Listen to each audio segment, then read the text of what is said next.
ناوک ہے مسلمان ہدف اس کا ہے ثریا، ہے سر سرا پردہ جان نقطہ معراج۔ تو معنی و نجم نہ سمجھا تو عجب کیا، ہے تیرا مد و جزر ابھی چاند کا محتاج۔ میسیج یہ ہے کہ اگر مسلمان اللہ کے صحیح بندے بن جائیں تو وہ آسمانوں کو بھی فتح کر سکتے ہیں۔ مسلمان تیر ہے اور اس کا نشانہ ثریا یعنی وہ ستاروں کا جھرمٹ جو نہایت بلند ہے، اس کو مسلمان شکار کرتا ہے۔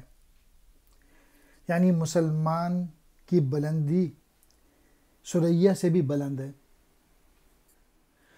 آخری شعر میں علامہ اقبال نے مسلمانوں کو اس غلطی کا احساس دلایا ہے کہ تو نے سورہ نجم کی آیت کی حقیقتوں کو نہیں سمجھا۔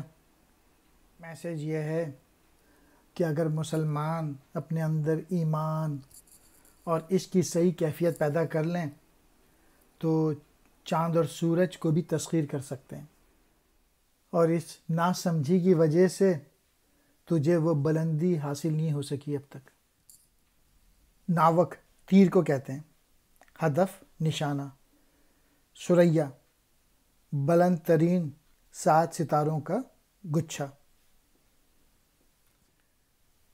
سر سرا پردہ جان روح کے باطن کا بھید، نقطہ معراج حضور صلی اللہ علیہ وآلہ وسلم کے واقع معراج کا اعلیٰ راز۔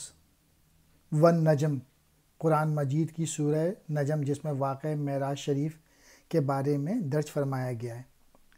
عجب کیا انوکھی بات ہے،